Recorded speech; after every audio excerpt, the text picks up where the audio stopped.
Hello everyone, I'm Saket Bajpayee, Director of Prayas Physics Classes, Dehradun.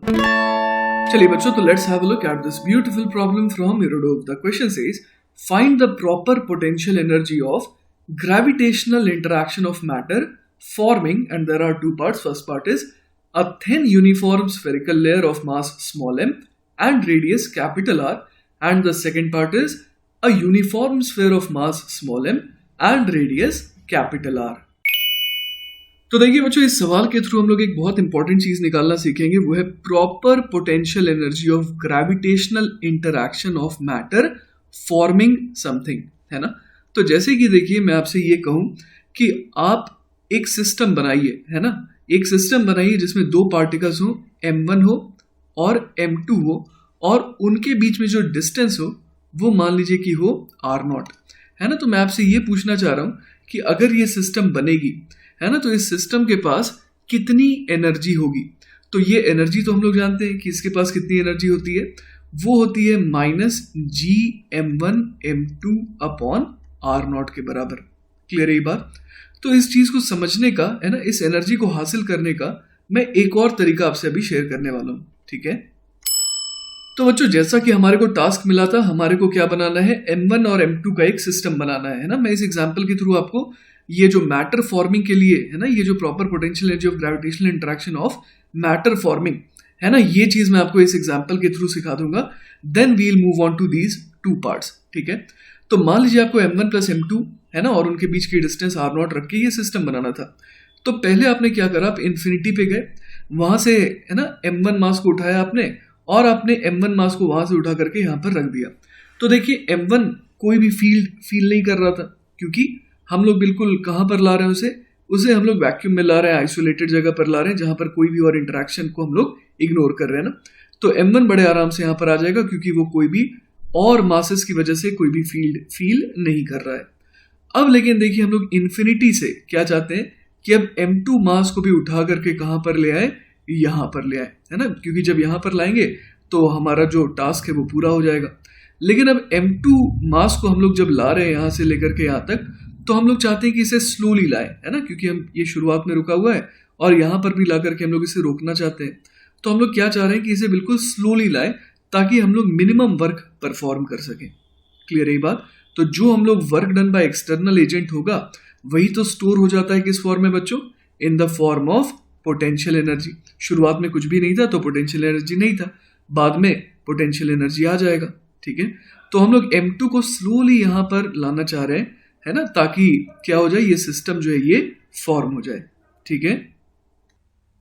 तो देखिए बच्चों, सबसे पहले m2 जो है ना, m2 कहां पर था, इन्फिनिटी पर था, और हम लोग समझ पा रहे हैं कि m2 की पोटेंशियल एनर्जी वो क्या थी, जीरो थी, है ना, क्योंकि इन्फिनिटी का पोटेंशियल हम लोग कितना मानते हैं, v इन्फिनिटी हम लोग जीरो मानते हैं। अब लेटर से इस पॉइंट का नाम मैंने b दे दिया। तो अब हम लोग इसे, इस m2 मास को b पॉइंट पर ला रहे हैं, है ना, और इस पॉइंट का पोटेंशियल मान लीजिए कि है vb, ठीक है ना। तो हम लोग यहाँ पर क्या बोल देंगे कि सिस्टम की पोटेंशियल एनर्जी, है ना, डेल्टा पीई, सिस्टम की पोटेंशियल एनर्जी में जो चेंज है उसे हम लोग डेल्टा पी कह रहे हैं, वो किसके बराबर हो जाएगा, तो वो बराबर हो जाएगा m2 multiplied by delta we. Clear है ये बात। क्योंकि यहाँ पर हम लोग देख पा रहे हैं कि m1 तो एज इट इज अपनी जगह पर होल्ड करके हमने रखा है, हम लोग तो सिर्फ m2 को उठा करके, है ना, इन्फिनिटी पर जब जीरो पोटेंशियल था तो उस पॉइंट से उठा करके उसे कैसे पॉइंट पर ला रहे हैं, बी पॉइंट पर, जहां का पोटेंशियल कितना है, वीबी है ना, और वीबी की वैल्यू हम लोग जानते हैं कि वो कितनी हो जाएगी, वो हो जाएगी -Gm1 अपॉन r0 के बराबर। तो हम लोग जब m2 को उठा करके यहाँ पर लाएंगे, है ना, तो हम लोग यहाँ पर देख पा रहे हैं कि चेंज इन पोटेंशियल एनर्जी कितने के बराबर आ रहा है, तो वो बराबर आ जाएगा m2 multiplied by -Gm1 upon r0 के बराबर, ठीक है। तो हम लोग देख पा रहे हैं यहाँ पर कि change in potential energy of the system कितनी आ गई, वो आ गई -Gm1 m2 upon r0। Clear है बात। तो हम लोग समझ पा रहे हैं कि यही क्या हो जाएगी, यही हो जाएगी potential energy of the final combination, क्योंकि इनिशियली, है ना, इनिशियली हम लोग जानते हैं कि सिस्टम के पास कोई भी पोटेंशियल एनर्जी नहीं थी। तो आप देखिए कि जो पोटेंशियल एनर्जी यहाँ पर आ रही है उसको हम लोगों ने निकाला कैसे। तो हम लोगों ने ये सोचा कि सिस्टम को फॉर्म करने के लिए, है ना, एक्सटर्नल एजेंट को कितना वर्क डन करना पड़ेगा, क्योंकि यहाँ पर जो डेल्टा पी है वो एक्चुअली हम लोगों ने कैसे निकाला, वो तो work done by external agent रहा, है ना। Work done by external agent is equal to change in potential energy, और वो m2 इंटू डेल्टा बी के बराबर आ गया। तो एक तरीके से आप समझ सकते हैं कि m1 और m2, है ना, इन दोनों को मिला करके जो सिस्टम बना उसके पास पोटेंशियल एनर्जी कितनी है, minus G m1 m2 upon R naught है, और वो किसके बराबर आ रहा है, it is actually coming out to be equal to the work required, है ना, the work required to form this system. यही चीज बच्चों मैं आपको सिखाना चाह रहा था कि जैसे proper potential energy of gravitational interaction of matter forming, अगर मान लीजिए सवाल रहता m1 and m2 separated by distance r not, तो हम लोग क्या कह देते कि सवाल में पूछा गया है कि m1 और m2 इनके बीच की अगर r नॉट डिस्टेंस रहे तो इस सिस्टम को बनाने के लिए कितनी एनर्जी लगी, है ना, कितना वर्क डन करना पड़ा, वही तो इस सिस्टम की एनर्जी पोटेंशियल एनर्जी के फॉर्म में स्टोर हो जाएगी। क्लियर है ये बात? तो अब देखिए बच्चों, हम लोग सवाल के पहले पार्ट पर आ जाते हैं। सबसे पहले वाले पार्ट में हमसे क्या बोला गया है कि a thin uniform spherical layer of mass m and radius r, है ना। तो हमें क्या निकालना है, proper potential energy of gravitational interaction of matter forming this thing. ठीक है, तो चलिए सोचते हैं कि अगर हमारे को क्या बनाना है, अगर हमारे को बनाना है a thin uniform spherical layer जिसका मास कितना रहे, स्मॉल m रहे, और इसकी रेडियस कैपिटल R रहे, तो इसको बनाने के लिए, है ना, इसको बनाने के लिए कितना वर्क डन होगा, है ना, कितना वर्क करना पड़ेगा एक्सटर्नल एजेंट को, क्योंकि वही वर्क जो है ना, it will be stored in the form of potential energy. तो बच्चों, जैसा कि हमारा टास्क है कि हमें बनाना है r रेडियस का एक शेल, है ना, और इसका मास स्मॉल m होना चाहिए। मान लेते हैं बच्चों कि हम लोगों ने बनाने का प्रोसेस इसे चालू कर दिया है और इस समय स्मॉल m डैश इतना मास हो चुका है इसका, तो अभी भी और काम बाकी है ना, इन्फिनिटी से हमारे को और मास उठा उठा करके यहाँ पर ला करके अच्छे से स्प्रेड करना है ताकि इसका मास m डैश से बढ़ करके कितना हो जाए, स्मॉल m हो जाए। तो हम लोग क्या करेंगे, तो हम लोग इन्फिनिटी पर जाएंगे, है ना, इन्फिनिटी से dm डैश, है ना, ये मास को उठाएंगे और बहुत धीरे धीरे धीरे धीरे ला करके यहाँ पर यूनिफॉर्मली स्प्रेड कर देंगे। क्लियर है बात? और ये काम हम लोग तब तक करते रहेंगे, है ना, जब तक कि ये जो मास है m डैश वो बढ़ते बढ़ते कितना ना हो जाए, ये बढ़ते बढ़ते स्मॉल m के बराबर ना हो जाए। ठीक है ना। तो सोचते हैं बच्चों कि ये जो छोटा सा एलिमेंट है dm डैश, उसको ला करके यहाँ स्प्रेड करने में कितना वर्क करना पड़ेगा। तो हम लोग जानते हैं कि dw एक्सटर्नल, है ना, this will be equal to change in potential energy के बराबर आएगा, क्योंकि हम लोग कैसे परफॉर्म कर रहे हैं ये टास्क, स्लोली परफॉर्म कर रहे हैं। ठीक है, तो यहाँ पर dw external will be equal to du, और du बराबर किसके हो जाएगा, तो हम लोग समझ पा रहे हैं कि ये जो शेल है इसका इस मोमेंट पर पोटेंशियल कितना हो गया था, तो v डैश हम लोग कह सकते हैं कि इसका इस समय हो चुका था minus G M dash upon capital R के बराबर। क्लियर है ये बात? तो इस समय इसका पोटेंशियल इतना था। अब इस पोटेंशियल पर, है ना, बाकी मासेस, है ना, बाकी मासेस की वजह से m डैश की वजह से ये पोटेंशियल क्रिएट हुआ है। अब इस पोटेंशियल पर dm डैश अगर एक्स्ट्रा आ जाएगा तो आप समझ पा रहे हैं कि क्या होगा, सिस्टम की पोटेंशियल एनर्जी इस dm डैश की वजह से बढ़ जाएगी। तो हम लोग यहाँ पर क्या लिख सकते हैं, du बराबर क्या हो जाएगा, dm डैश मल्टीप्लाइड बाय, यहाँ पर क्या लिख दें, v डैश, है ना, यहाँ पर हम लोग v डैश लिख देंगे। तो हमें समझ में आ रहा है कि dm डैश पहले कहाँ था, पहले जीरो पोटेंशियल वाले पॉइंट पर था, इन्फिनिटी पर था, और अब कहाँ पर आ गया, एक ऐसे पॉइंट पर आ गया जहाँ का पोटेंशियल कैसा है, minus G M dash upon R है। तो इस डी एम डैश को हम लोग स्प्रेड कर देंगे इस स्फेयर पर, है ना, क्योंकि हम लोग चाहते हैं कि एम डैश से मास बढ़ करके इसका कितना हो जाए, स्मॉल एम हो जाए। तो यहाँ पर देखिए हमारे पास क्या आ जाएगा, डी डब्ल्यू एक्सटर्नल, है ना, या फिर डी यू, वो कितने के बराबर आ जाएगा, D M dash multiplied by V dash की वैल्यू कितनी भर दें, minus G M dash upon R के बराबर। तो यहाँ पर मैं लिख देता हूँ डी यू बराबर हो जाएगा minus G M dash D M dash upon R के बराबर। अब देखिए बच्चों, कुछ चीजें यहाँ पर ना कांस्टेंट है। क्या क्या कांस्टेंट, आइए देखते हैं। इसे जब हम लोग इंटीग्रेट करेंगे ना, तो हम लोग देख पा रहे हैं कि लेफ्ट हैंड साइड क्या हो जाएगा, टोटल पोटेंशियल एनर्जी हो जाएगा ना। ऐसे छोटे छोटे इंक्रीमेंट्स को अगर ऐड करते जाएं तो total change in potential energy या total increment in potential energy of the system आ जाएगा। शुरुआत में तो कुछ भी नहीं था, यहाँ पर हम लोग धीरे धीरे फॉर्म कर रहे थे सिस्टम को, तो इस वजह से जो फाइनल पोटेंशियल एनर्जी वही चेंज इन पोटेंशियल एनर्जी के बराबर आ जाएगा।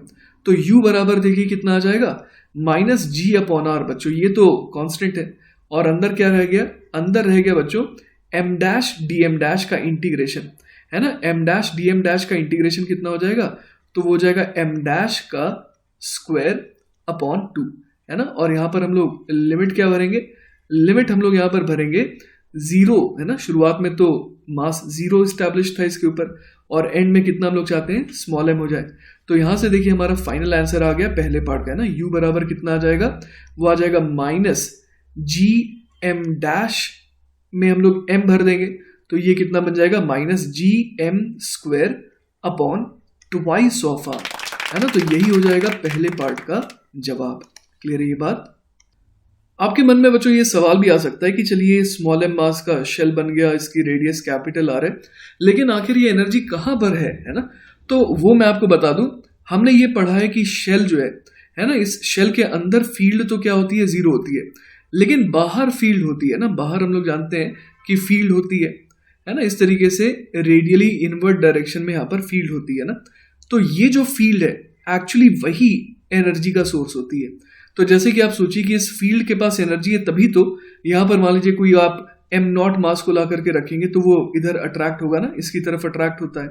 तो ये काम अट्रैक्ट करने का, धक्का देने का कौन करता है, ये फील्ड करता है।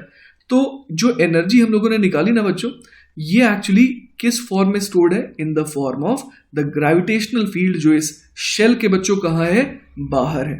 क्लियर है ये बात। अब बच्चों आ जाते हैं सवाल के दूसरे पार्ट में, जिसमें हमसे क्या पूछा गया है, to form a uniform sphere जिसका मास स्मॉल एम रहे और रेडियस स्मॉल आर रहे। तो इस बार हम लोग एग्जांपल ले सकते हैं अर्थ का, है ना। मान लेते हैं कि अर्थ का मास स्मॉल एम है और रेडियस कैपिटल आर है, और ये यूनिफॉर्म स्फेयर है। तो हम लोग यहाँ पर देख पा रहे हैं कि बाहर की फील्ड किस तरीके से है, और अंदर में भी यहाँ पर फील्ड होती है, जो कि यहाँ पर शो नहीं किया गया है ना। तो हम लोग समझ पा रहे हैं कि इस बार जो एनर्जी स्टोर होगी वो बाहर के फील्ड में भी होगी और अंदर जो फील्ड है वहां पर भी होगी। लेकिन एक चीज बच्चों मैं आपको यहां पर दिखाना चाह रहा हूं कि जैसी फील्ड लाइन है ना, जैसी फील्ड लाइन शेल के बाहर होती है, मतलब ए पार्ट में जैसी फील्ड लाइन थी, वैसी ही फील्ड लाइन अर्थ के या इस सॉलिड स्फीयर के बाहर भी प्रेजेंट है। तो हम लोग समझ पा रहे हैं कि अगर फील्ड लाइन एग्जैक्टली वैसी ही है, तो बाहर जो फील्ड लाइन है उसके पास जो एनर्जी होगी वो एग्जैक्टली कितनी होगी, फिर से minus G M square upon 2r के बराबर ही होगी। तो अब हमें एक्स्ट्रा क्या कैलकुलेट करना है, हम लोग एक्स्ट्रा कैलकुलेट करेंगे कि ये जो अर्थ है या जो यूनिफॉर्म स्फीयर है उसके अंदर भी तो फील्ड लाइंस है ना, उसके अंदर भी फील्ड लाइंस है, तो उस फील्ड लाइन की वजह से कितनी और एनर्जी है ना। तो जब हम लोग टोटल ग्रेविटेशनल इंटरेक्शन है ना ऑफ मैटर फॉर्मिंग के लिए जो प्रॉपर पोटेंशियल एनर्जी फॉर्म निकालेंगे, तो वो जो एनर्जी आएगी वो क्या आएगी, बाहर के फील्ड की वजह से एनर्जी और अंदर के फील्ड की वजह से एनर्जी, दोनों का कॉम्बिनेशन आएगी। क्लियर है ये बात। तो बाहर के लिए मैं आपको ऑलरेडी एक आइडिया देता हूं कि बाहर की जो फील्ड है उसके पास कितनी एनर्जी रहेगी, minus G M square upon 2r रहेगी। ठीक है। तो बच्चों मान लेते हैं कि हमने अभी तक फिलहाल है ना, ये जो अंदर वाला आपको सॉलिड स्फीयर दिखाई दे रहा है जिसका मास मान लेते हैं कि m डैश है ना, इसका मास हम लोग कितना मान लेते हैं कि m डैश है। m डैश मास हम लोगों ने अभी तक फॉर्म कर लिया है। अब बच्चों हम लोग क्या करना चाहते हैं कि m डैश जो मास फॉर्म हुआ है इसको और बढ़ाना चाहते हैं, तो हम लोग इन्फिनिटी से फर्दर dm डैश मास और लाएंगे, है ना, और इसे स्लोली ला करके इस तरीके से यहाँ पर डिपॉजिट कर देंगे, ताकि यहाँ पर आप समझ पा रहे हैं कि ये जो अभी सॉलिड स्फीयर बना था इसका रेडियस अगर फिलहाल है ना, फिलहाल मान लेते हैं कि इसका रेडियस जो है r डैश हो गया था, तो अब r dash plus dr dash हो जाए ना, r डैश में और dr डैश का एडिशन हो जाए। और ये हम लोग करते जाना चाहते हैं कब तक, जब तक कि है ना हम लोग क्या ना बना ले, एक यूनिफॉर्म स्फीयर ना बना ले जिसका मास स्मॉल m हो जाए और रेडियस कैपिटल R हो जाए। ठीक है। तो सोचते हैं बच्चों कि dm डैश को उठा करके यहां पर ला करके स्प्रेड करने में कितना वर्क डन लगेगा, तो dw external would be equal to du के बराबर। अब इस जगह का पोटेंशियल ऑलरेडी कितना हो गया था, तो इस जगह का पोटेंशियल जो है ना, वो ऑलरेडी हो गया था minus G M dash upon R dash, है ना। तो हम लोग इस जगह के पोटेंशियल को फिलहाल कितना कह सकते हैं, v डैश बराबर minus G M dash upon R dash के बराबर। तो यहां पर अगर हम लोग dm डैश मास और ले आएंगे तो सिस्टम की पोटेंशियल एनर्जी कितने से बढ़ जाएगी, तो वो हो जाएगा dm dash multiplied bye v dash, है ना। तो ये कितना आ जाएगा, dm dash multiplied bye minus gm dash upon r dash के बराबर। तो देखिए बच्चों, यहां से हमारे पास du की वैल्यू कितनी आ जा रही है, minus gm dash dm dash upon r dash के बराबर। क्लियर है ये बात। तो अब देखिए यहां पर हमारे को ज्यादा वेरिएबल मिल गए ना, तो हमें क्या करना होगा, इसे इंटीग्रेट करना तो होगा, लेकिन पहले हमें यह सोचना होगा कि इस पूरे के पूरे टर्म को, है ना, कैसे किसी एक वेरिएबल के फॉर्म में लाएं। ठीक है, तो देखिए बच्चों, यहां पर मैं सबसे पहले सोच पा रहा हूं कि m डैश बराबर कितना हो जाएगा, तो m डैश हम लोग बोल सकते हैं डेंसिटी इंटू वॉल्यूम। तो वॉल्यूम इस समय कितना हो जाएगा, 4/3 पाई इंटू r डैश की पावर 3, है ना। तो मास कितना हो जाएगा, डेंसिटी इंटू वॉल्यूम हो जाएगा। तो सबसे बढ़िया आइडिया है कि क्यों ना सारी की सारी चीजों को r डैश के टर्म्स में हम लोग ले आए। ठीक है ना। तो यहां से देखिए हम लोग ये भी समझ सकते हैं कि dm डैश कितना आ जाएगा। तो बच्चों, dm डैश निकालने के लिए हम लोग ये कर सकते हैं, है ना, हम लोग जानते हैं कि डेंसिटी तो रो है ना, और उसको वॉल्यूम से मल्टीप्लाई कर देते हैं, जो एक्स्ट्रा लेयर अभी फॉर्म हुई। तो एक्स्ट्रा लेयर जो है, हम लोग यहाँ पर डायग्राम में देख सकते हैं बच्चों कि जो एक्स्ट्रा लेयर है यहाँ पर, है ना, उसका एरिया कितना हो जाएगा, तो एरिया हो जाएगा 4 पाई r डैश स्क्वायर, है ना, और उसको इसकी थिकनेस से मल्टीप्लाई कर देंगे विच इज dr डैश, तो वो हमारे को dv दे देगा, है ना। तो यहाँ पर हम लोग क्या लिख सकते हैं, 4 पाई r डैश का स्क्वायर इंटू dr डैश, ये हमारे को dm डैश दे देगा। क्लियर है। तो हमने देखिए m डैश निकाल लिया, है ना, हम लोगों ने यहाँ पर m डैश निकाल लिया और हमने यहाँ पर dm डैश भी निकाल लिया, और सब कुछ अब r डैश के टर्म में आ गया है। क्लियर है। तो अब देखिए यहाँ पर इसे इंटीग्रेट करा जा सकता है ना, तो du बराबर कितना आ जाएगा, माइनस g, m डैश की वैल्यू क्या लिख दें, रो 4/3 पाई r डैश की पावर 3, और dm डैश कितना हो जाएगा, रो 4 पाई r डैश की पावर 2 dr डैश, और डिनोमिनेटर में आ जाएगा r डैश। क्लियर है। तो यहां से देखिए बच्चों, हमारे पास क्या आ जाता है फर्दर, du की जो वैल्यू है ना, वो कितनी आ जा रही है, माइनस g रो स्क्वायर, फिर 4 का स्क्वायर अपॉन 3 पाई का स्क्वायर, फिर कितना आ जाएगा, ये r डैश की पावर 4 बच जाएगा ना, तो r डैश की पावर 4, और इधर आ जाएगा dr डैश, है ना। तो यहां पर हम लोग क्या लिख देंगे, dr डैश। अब कर देते हैं दोनों तरफ इंटीग्रेट। तो r डैश की वैल्यू शुरुआत में कितनी थी, 0 थी, है ना, और धीरे धीरे r डैश को बढ़ाते बढ़ाते हम लोग r ले जाना चाह रहे हैं। तो यहां से देखिए बच्चों, हमारे पास क्या आ जाएगा, u बराबर हमारे पास आ जाएगा माइनस g रो स्क्वायर, 4 का स्क्वायर 16 अपॉन 3 पाई स्क्वायर, और ये वाला टर्म कितना हो जाएगा, r डैश की पावर 4 का इंटीग्रेशन हो जाएगा r डैश की पावर 5 अपॉन 5, है ना, और उसमें लिमिट भरेंगे तो ये बन जाएगा r की पावर 5 अपॉन 5 के बराबर। अब देखिए बच्चों, सवाल में तो हमारे को रो नहीं दे रखा था, है ना, तो रो हमें निकालना पड़ेगा। तो रो की वैल्यू हम लोग कैसे निकाल सकते हैं, तो हम लोग ओवरऑल जब स्फीयर बन गया तो रो को बोल देंगे डेंसिटी बराबर mass upon volume, mass small m रखना है, और वॉल्यूम कितना हो जाएगा, 4/3 पाई r क्यूब। तो चलिए इसकी वैल्यू यहाँ पर भर देते हैं ना, तो रो की वैल्यू को उठा करके हम लोग यहाँ पर अब भरने वाले हैं। ठीक है। तो यहाँ से देखिए u बराबर कितना आ जाएगा, minus g m square upon 4 का स्क्वायर 16 पाई स्क्वायर r की पावर इधर 6 आ जाएगा, है ना, और ऊपर चला जाएगा 3 की पावर 2, है ना, 9, फिर आ जाएगा 16 पाई स्क्वायर अपॉन 3 r की पावर 5 अपॉन 5 के बराबर। क्लियर है। तो अब देखिए बच्चों, ये काफी सिंपल हो गया है, अब इसे सॉल्व करना कोई मुश्किल नहीं है ना। तो यहाँ पर हम लोग देख पा रहे हैं 16 से 16 cancel out, pi square cancel out, फिर देखिए 3 और इधर 3, है ना, तो u बराबर हमारे पास कितना आ गया, minus 3gm square upon 5 times small r, है ना। तो ये हो जाएगा हमारा फाइनल आंसर। क्लियर है ये बात। तो बच्चों, ये जो एनर्जी आई है इसको हम लोग पोटेंशियल एनर्जी, या फिर एक और नाम होता है इसका सेल्फ एनर्जी, है ना, ये भी इसका नाम होता है ना। तो इसे सेल्फ एनर्जी या फिर पोटेंशियल एनर्जी भी कहते हैं। और हमें पता है कि ये क्या आया है, ये जो वर्क रिक्वायर्ड है ना, to form this solid sphere, वो आया है। तो बच्चों, जैसा कि मैंने आपको बताया था कि ये जो बाहर फील्ड है उसके पास एनर्जी कितनी होगी, minus G M square upon 2r, है ना। लेकिन हम लोगों ने अभी अभी कैलकुलेट करा कि U टोटल कितना आ रहा है, U टोटल आ रहा है -3/5 gm² r। तो इसका मतलब हम लोग ये निकाल सकते हैं कि जो अंदर फील्ड है ना, स्फेयर के जो अंदर फील्ड है उसके पास कितनी एनर्जी है ना। तो यहाँ पर हम लोग U इनसाइड है ना, U इनसाइड कितना कह सकते हैं, तो वो हो जाएगा टोटल में से ये बाहर वाले की एनर्जी को घटा देते हैं, तो यहाँ पर लिख देंगे gm² है ना, -gm² इसे कॉमन ले लेते हैं और यहाँ पर क्या लिख देंगे 3/5 है ना, 3/5 में से क्या घटा देंगे 1/2 घटा देंगे। तो यहाँ से देखिए कितना आ जा रहा है U इनसाइड है ना, U इनसाइड हम लोग निकाल सकते हैं, ये आ जाएगा -gm² और इधर कितना आ जाएगा, डिनोमिनेटर में 10 आ जाएगा और ये 6 - 5 मतलब 1। तो हम लोग देख पा रहे हैं कि जो अंदर फील्ड है उसके पास एनर्जी कितनी हो गई, U इनसाइड की वैल्यू आ रही है -gm²/10r। तो ये मैंने आपको एक एडिशनल चीज बता दी है कि किस तरीके से ये जो एनर्जी है उसका डिस्ट्रीब्यूशन होता है।